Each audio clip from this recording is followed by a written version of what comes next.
Donald Trump का समय तब से ही उल्टा हो गया जब से उसने ईरान पर हाथ डाला। हमने डोनाल्ड ट्रंप का डाउनफॉल ऐसा कुछ देखा कि अब पॉप भी पूरी तरह से मैदान जंग में आ गए हैं और डोनाल्ड ट्रंप को अब डायरेक्ट हिट कर दिया है। Clean bowled. पॉप को धमकाने की कोशिश की गई, वो तमाम चीजें आपको पता है। डोनाल्ड ट्रंप को अपने आप को भगवान दिखाना, गॉड दिखाना महंगा पड़ा। दुनिया में जो ट्रंप का साथ दे रहा था वो भी ट्रंप के खिलाफ हो गया। यहां पर हीरो बनकर निकल के आए मोदी और कह दिया कि हम तो डोनाल्ड ट्रंप हमारा भाई है, माय डियर फ्रेंड। देखिए, जहां क्या कहूं, जलीलों की कमी थोड़ी है, जलीलों की टोली में जलील होंगे। पॉप ने क्या कहा वो समझिए, वो सबसे बड़ा हमला है मेरे दोस्तों। पॉप ने डोनाल्ड ट्रंप को जवाब देते हुए कहा कि ईसा मसीह ने हमसे कहा था, धन्य है वो लोग जो शांति स्थापित करते हैं। कमाल के वो लोग हैं जो शांति स्थापित करते हैं, लेकिन उन लोगों पर लानत है जो अपने सैन्य, आर्थिक और राजनीतिक लाभ के लिए ईश्वर के नाम पर धर्म का गलत इस्तेमाल करते हैं और पवित्रता के अंधकार को गंदगी में ढकेलते हैं। युद्ध के आका, मास्टर ऑफ वॉर, यह ना जानने का ढोंग करते हैं कि विनाश करने में केवल 1 सेकंड लगता है, लेकिन उसे बनाने में पूरा जीवन कम पड़ जाता है। वो इस सच्चाई से आंखें मूंद लेते हैं कि अरबों डॉलर मारने और तबाही पर मचाने के लिए वो नंगे हो चुके हैं, जबकि इलाज, शिक्षा और सुधार के लिए वो काम नहीं कर रहे। मुट्ठी भर तानाशाहों द्वारा दुनिया को उजाड़ा जा रहा है। आपको ये सुनने में लग रहा होगा कि डोनाल्ड ट्रंप का एक बेस्ट फ्रेंड है, माय डियर बेस्ट फ्रेंड, ये उसको बोला गया है, फिट तो उस पे भी हो रहा है, लेकिन बोला गया डोनाल्ड ट्रंप को है। डोनाल्ड ट्रंप ने सोचा कि व्हाइट हाउस जब पॉप को धमकाएगा, चर्च को नीचे झुकाएगा, तो वो हो जाएगा, मान जाएगा चर्च, डर जाएगा चर्च, लेकिन ऐसा होता नजर नहीं आ रहा है। जनता सड़कों पर, ईसाई समुदाय सड़कों पर आ चुका है और खुद जब पॉप सामने से डोनाल्ड ट्रंप को जवाब दे रहे हो तो सोचिए ट्रंप का समय कितना बुरा होगा। ब्राजील के राष्ट्रपति का भी बयान आया। ब्राजील के राष्ट्रपति ने कहा ट्रंप के पास ऐसा कोई अधिकार नहीं है कि वो चूरन रात को सोए, सुबह उठे और सुबह उठते ही किसी भी देश को धमकी देने लगे। यह कौन सी तानाशाही है? यही वजह है कि डोनाल्ड ट्रंप की सरकार के लोग और अमेरिका के टॉप लोग कह रहे हैं कि डोनाल्ड ट्रंप का दिमाग काम नहीं कर रहा है, हमें उसकी मेंटल स्थिति पर भरोसा नहीं है, जांच होनी चाहिए, कहीं ये पागल तो नहीं है। मेरे दोस्तों, पाकिस्तान मेहनत कर रहा है। पाकिस्तान के आर्मी चीफ ईरान में है, आपको पता है। अब एक तस्वीर देखिए, गलीबाफ से भी पाकिस्तान ने मुलाकात की है। पाकिस्तान के आसिम मुनीर ने ईरान के पार्लियामेंट स्पीकर जनाब गलीबाफ से मुलाकात की है। इसके बाद तमाम बातों को सुन समझकर पाकिस्तान के आर्मी चीफ अमेरिका जाएंगे और फिर अमेरिका के सामने बातें रखेंगे। उधर ब्रिटेन भी अब परेशान हो चुका है। ब्रिटेन बल्कि तैयारी कर रहा है कि ईरान और अमेरिका के युद्ध की वजह से बर्तानिया में खाने पीने की कमी हो सकती है, फूड शॉर्टेज हो सकती है। अब वो भाई खाना को स्टोर कर रहा है, जो खाने के आइटम है उसको स्टोर कर रहा है। जिस भी देश से वो इंपोर्ट कर सकता है खाना पानी, फूड आइटम्स, वो इंपोर्ट कर रहा है। एक खामनाई को शहीद करने का नतीजा ये है, पूरी दुनिया परेशान है। ईरान ने यही तो कहा था, हमारी रेड लाइन खामनाई है, सुप्रीम लीडर है, हाथ न लगाना, दोनों हाथ उखाड़ देंगे। आज पूरे अमेरिका को ईरान ने उखाड़ फेंका है। आप सोचिए, अंधभक्तों के लिए, अंजना ओम मोदी के लिए, गोदी मीडिया के लिए कितना बुरा समय है।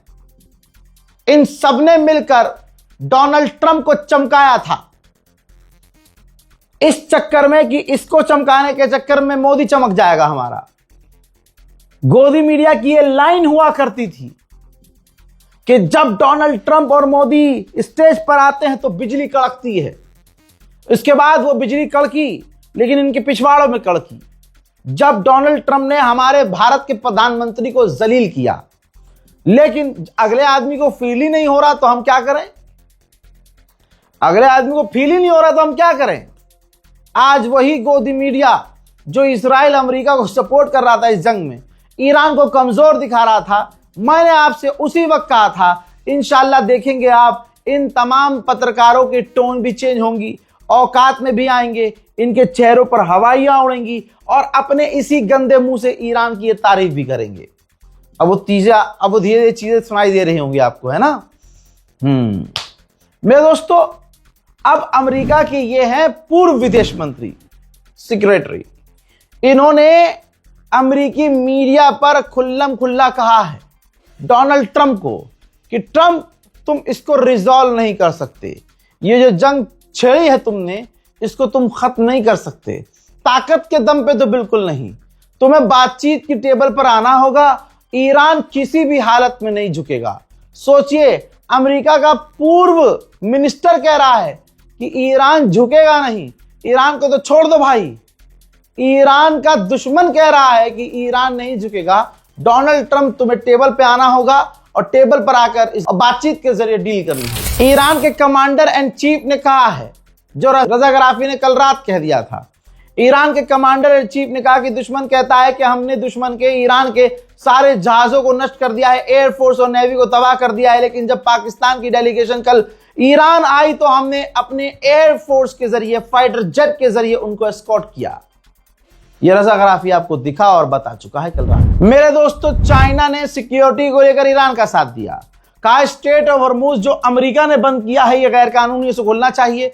स्ट्रेट ऑफ हॉर्मूज ईरान का है, ईरान का अधिकार है और ईरान को ही कंट्रोल करना चाहिए। मेरे दोस्तों, ईरान को हर जगह जीत हासिल हो रही है अल्हम्दुलिल्लाह। फर्टिलाइजर्स इतने कम पड़ चुके हैं कि अब उनके दाम बढ़ रहे हैं।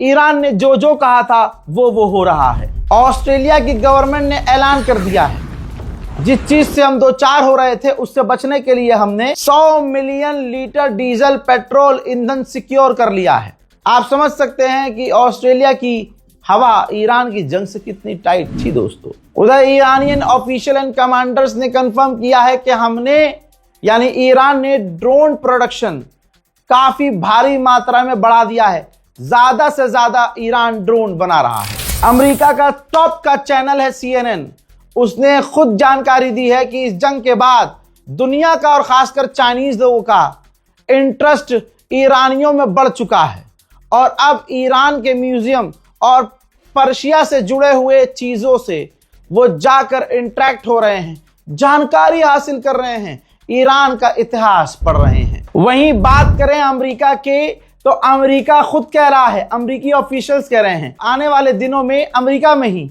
गैस, पेट्रोल, डीजल के दाम बढ़ेंगे। डोनाल्ड ट्रंप ने पूरी दुनिया का बेड़ा गर्क कर दिया है। यूरोपियन सेंट्रल बैंक की हेड ने कहा है कि ईरान की जंग की वजह से पूरी दुनिया की सप्लाई चेन टूट गई है, जैसे ठीक कोविड में हुआ था। आप समझ रहे हो, ये ईरान की ताकत है। खामनाई को कत्ल करके ट्रंप सोच रहा था सब कुछ ओके हो जाएगा, लेकिन जैसे ही ईरान के सुप्रीम लीडर को शहीद किया, उल्टी गिनती अमेरिका की, यूरोप की शुरू हो गई। अमेरिका का डिफेंस मिनिस्टर मजबूर है। याद रखिएगा दोस्तों, अमेरिका का कोई भी ऑफिशियल बयान जो देगा डोनाल्ड ट्रंप की ही जबान बोलेगा, क्योंकि मजबूर है, वरना डोनाल्ड ट्रंप उन्हें नौकरी से निकाल देगा। चेहरा लेकिन इनके बयान का साथ नहीं दे रहा होगा। जैसे अमेरिका का डिफेंस मिनिस्टर ऐलान कर रहा है कि हम स्ट्रेट ऑफ हॉर्मूज को बैरिकेड करके तब तक बंद रखेंगे जब तक हमारा मन करेगा। हम हथियारों को रीलोड कर रहे हैं, मौका अगर आया ऐसा तो हम ईरान से जंग दोबारा लड़ेंगे। यह बात पता नहीं किस मुंह से कहा होगा, नीचे से पेशाब निकल रहा होगा, ऊपर से उन्होंने ये बोला होगा, क्योंकि पढ़ के बोलना पड़ रहा है, क्योंकि इनको पता है कि ये लाइन ये अपने मन से बोल भी नहीं सकते। बहरहाल अमेरिका के डिफेंस मिनिस्टर ने कहा कि ईरान के पास नेवी नहीं है, ईरान के पास एयरफोर्स नहीं है, ईरान स्ट्रेट ऑफ हॉर्मूज को कंट्रोल नहीं कर सकता। बात वही है, जब ईरान स्ट्रेट ऑफ हॉर्मूज को कंट्रोल नहीं कर सकता तो तुम्हारा बाप कंट्रोल कर रहा है क्या? अरे जब ईरान की नेवी नहीं है, ईरान की एयरफोर्स भी नहीं है, अबे ईरान की फौज भी नहीं है, फिर भी अमेरिका की फटकर चार है, स्ट्रेट ऑफ हॉर्मूज खुला नहीं पा रहे, वो खर्ग आइलैंड पर कूदे थे, जीत नहीं पाए हैं। अमेरिका को ईरान ने इतना बचाया है कि अब ये सिर्फ बयानबाजी में जीतने की कोशिश कर रहा है, उसमें भी बेचारा हार रहा है। हजरात, एक बड़ा अपडेट ईरान में रहने वाले लोगों के लिए, और आपका कोई चहीता ईरान में रहता हो तो आप भी जान लीजिए।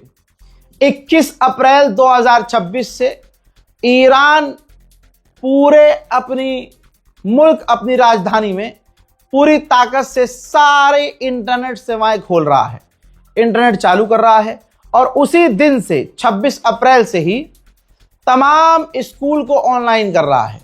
जो अभी तक स्कूल कॉलेजेस बंद थे, ऑफलाइन तो नहीं, लेकिन वो ऑनलाइन कर रहा है। घर बैठे बैठे अब पढ़ाई शुरू हो जाएगी।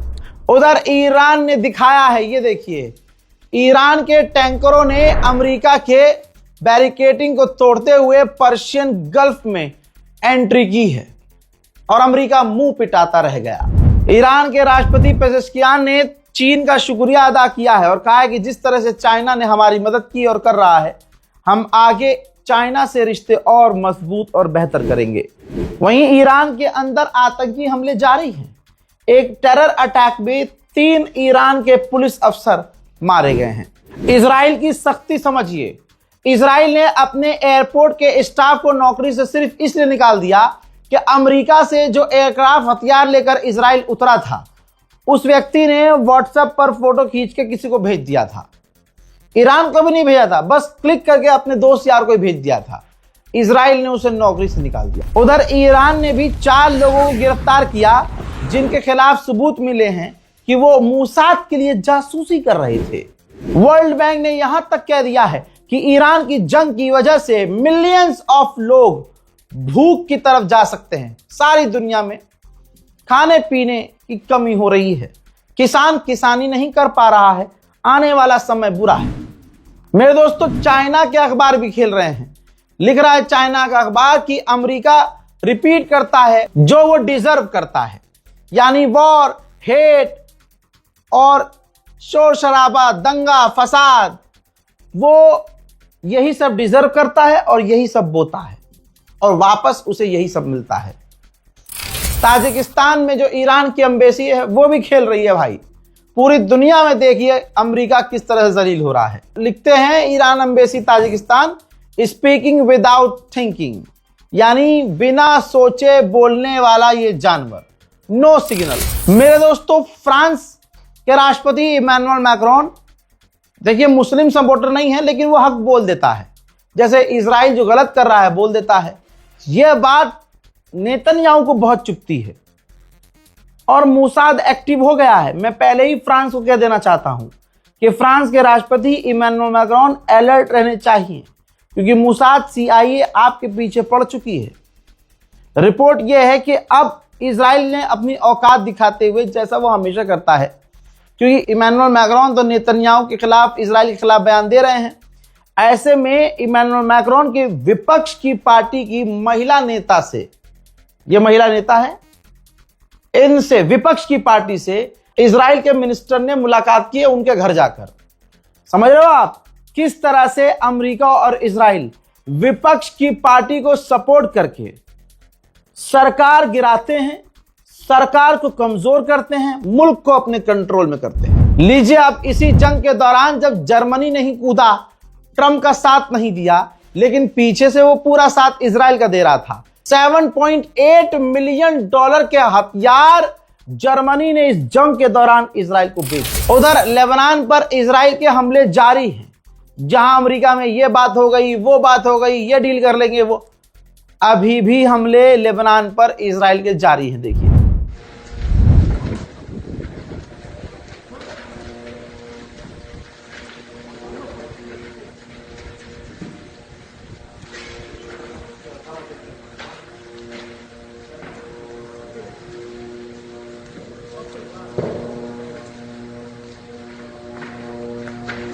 सोचिए दोस्तों, 11 लोग मारे गए हैं एक बार फिर से लेबनान में, और ब्रिज को भी, जो एक गांव को शहर से जोड़ता था, इजराइल ने लेबनान में उड़ा दिया है। सारे अरब खामोश हैं, ईरान अटका हुआ है।